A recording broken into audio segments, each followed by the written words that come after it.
नमस्ते। मैं हूँ संगीता शाह। स्वागत है आपका मेरे YouTube चैनल पे।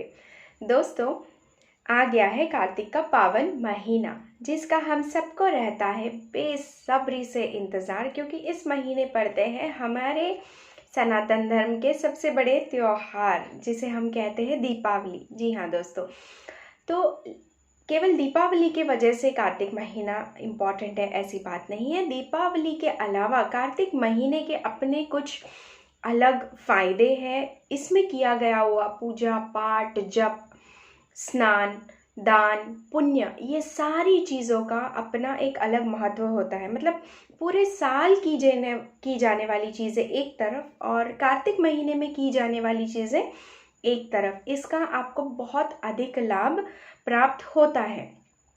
कार्तिक महीने में ब्रह्म मुहूर्त में उठ के सुबह सूर्योदय से पहले उठ के स्नान करने का बहुत महत्व है। अभी जैसे पुराने ज़माने में लोग नदियों में जाके स्नान किया करते थे, लेकिन आज हम शहरों में रहते हैं। अभी नदियों में जाना और स्नान करना हम जैसे शहरी लोगों के लिए संभव नहीं है। तो हम कैसे वो पवित्र स्नान का जो है फ़ायदा ले सकते हैं कि जैसे फॉर एग्ज़ाम्पल आप कभी भी कहीं पे भी कोई तीर्थ क्षेत्र में गए हैं, जैसे आप हरिद्वार जाते हैं या बनारस काशी गए हैं, तो वहाँ पे गंगा जी का जल आप वहाँ से लेकर आ सकते हैं। अगर आपके घर में वो जल है, गंगा जल है, तो रोज़ आपके नहाने के पानी में वो थोड़ा सा पानी आप डाल दें। वो गंगा जल को वो आपके नहाने के पानी में जब आप डालते हैं तो वो पानी बहुत ज़्यादा पवित्र हो जाता है। ऐसे होता है कि वो गंगा जल से ही हम क्या कर रहे हैं, स्नान कर रहे हैं। मान लीजिए अगर आपके घर में गंगा जल नहीं है तो क्या करें? तो करना कुछ नहीं है।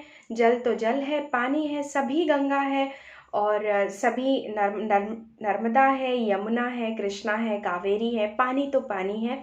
तो आपके जो टैप से जो पानी गिर रहा है उसी को आप ऐसे मान लीजिए कि बस यही जल वो पवित्र नदियों का है। आप गंगा, यमुना, कृष्णा, गोदावरी, इन सारे नदियों का नाम लेके, जैसे नहाने का भी जो मंत्र है, गंगे च यमुने च कृष्णे च कृष्णा गोदावरी, ऐसे बोल के हम नहाते हैं। तो उसके पीछे भी यही कारण है कि भले हम घर के टैप वाटर से नहा रहे हैं, लेकिन हम उस पानी में किसका सिमरन कर रहे हैं? हम सिमरन कर रहे हैं माँ गंगा, यमुना और आदि दूसरी धार्मिक नदियों का। तो इस तरह से भी आप उस पानी में उस नदियों का नाम उच्चारण करके, उनको विजुलाइज करके आप उस पानी से स्नान कर सकते हैं। देखिए मंदिर में तो हम रोज़ ही दीपक जलाते हैं, उसमें तो कोई कहने की बात ही नहीं है। लेकिन कार्तिक महीने में दीपदान का बहुत बड़ा महत्व है। तो जैसे गांव देहात में होते हैं या जिनके पास नदी पास में है, वो लोग जाके नदियों में दीपक छोड़ते हैं कि दीप का दान हो रहा है। बट हम शहरों में रहने वालों के लिए ये संभव नहीं है, हम दीपदान के लिए नहीं जा सकते हैं। तो आप क्या कर सकते हैं, जैसे मेरे तो ये रोज़ के प्रैक्टिस में है कि मैं अपने घर के बाहर रोज़ दीपक ज़रूर लगाती हूँ। शाम के समय में मेरे यहाँ तो दोनों टाइम लगता है, सुबह भी लगता है और शाम को भी लगता है। आप दरवाजे के बाहर ये दीपक लगा सकते हैं। मैं सरसों का तेल का प्रयोग करती हूँ। आप तिल के तेल का भी प्रयोग कर सकते हैं। सरसों के तेल का दीपक क्यों लगाना है, इसके ऊपर मैं एक अलग वीडियो बनाऊंगी, जो मैं मेरे घर के बाहर रोज़ लगाती हूँ सुबह और शाम को।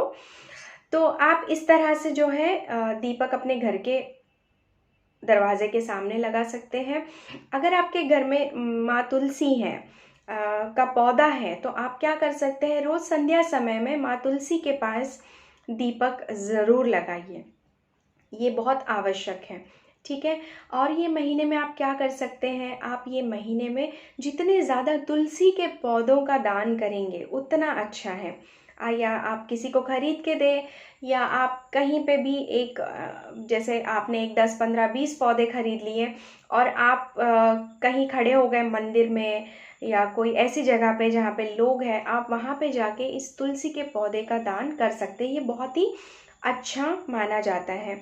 और दीपदान करने के और तरीके क्या है कि जैसे मैं पर्सनली जो है प्रैक्टिस करती हूँ वो इस तरह से है कि दिवाली से कुछ दिन पहले ही मैं काफ़ी सारे दिए खरीद लेती हूँ। सादे वाले नहीं, थोड़े रंगीन जो डेकोरेटिव दिए होते हैं वैसे वाले।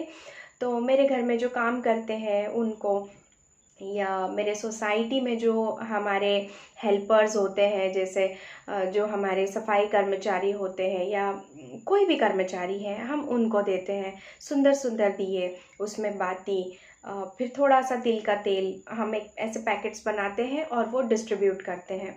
क्योंकि ऐसी बात नहीं है कि वो लोग अफोर्ड कर सकते हैं कि नहीं कर सकते हैं, लेकिन जब वो हमारे द्वारा दिए गए इतने सुंदर दिखने वाले दिए जब वो अपने घर में लगाएंगे तो वो बहुत खुश होंगे ना, उनका मन प्रसन्न होगा कि उन्होंने हमें दिया तो आज हम अपने घर में दिए लगा रहे हो। और मैं उन्हें बड़े प्रेम के साथ, बड़े आग्रह के साथ कहती भी हूँ कि भैया ये जो दिए हैं आप अपने घर में ज़रूर जलाइएगा दिवाली के दिन। तो इस तरह से भी आप दिवाली पे दीपदान कर सकते हैं। और कार्तिक महीने में खास इसका बहुत महत्व है दीपदान का। आप दान पुण्य भी बहुत अच्छे से कर सकते हैं। जैसे आप, कोई आपके घर के पंडित है, उनको घर बुला के उनको दान दे दिया, तो इस तरह से आप दान कर सकते हैं। कोई भी ज़रूरतमंद व्यक्ति जो आपको रास्ते में मिल गया उसको आप ज़रूर दान करिएगा। कार्तिक महीने में कहा जाता है कि जैसे सब्जियां होती हैं, बैंगन, मूली, ऐसी सब्जियों का सेवन हमें नहीं करना चाहिए। कार्तिक महीने में आप जितना अल्प आहार पे रहोगे, मतलब जितना कम खाओगे, ये महीना आपके लिए उतना अच्छा फल देगा। जितना सात्विक खाना खाओगे आप बिना प्याज लहसुन के, देखिए अगर आपके घर में नहीं चलता है बिना प्याज लहसुन के, तब तो आप कुछ नहीं कर सकते हैं। जो आपके घर के रीति रिवाज है उस हिसाब से ही आप करिए। लेकिन अगर आपके घर में आप स्वयं खाना बनाती हैं, आप गृहिणी हैं, तो खाने में क्या डलेगा और क्या नहीं डलेगा ये पूरा पूरा आपके हाथ में होता है।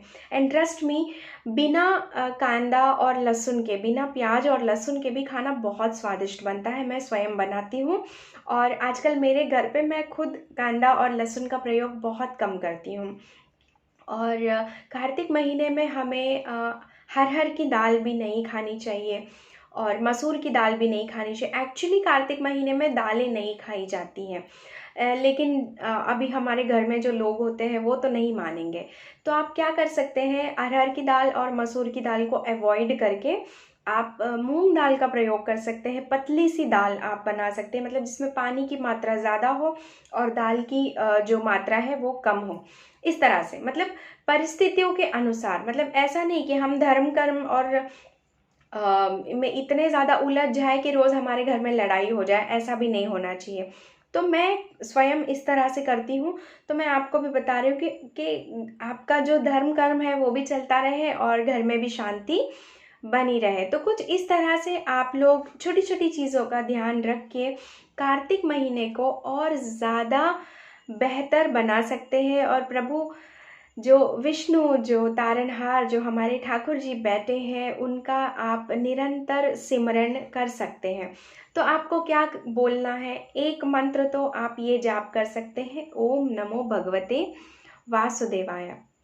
ये मंत्र का आपको जाप करना है इस कार्तिक महीने के दौरान, क्योंकि ये भगवान विष्णु का महीना है, तो आपको इसके बहुत अच्छे फल प्राप्त होंगे। तो ओम नमो भगवते वासुदेवाय बड़ा ही सरल सा छोटा सा मंत्र है, इसको आप ज़रूर जाप कीजिए और इस तरह से अपने कार्तिक महीने को और बहुत बेहतर बनाइए।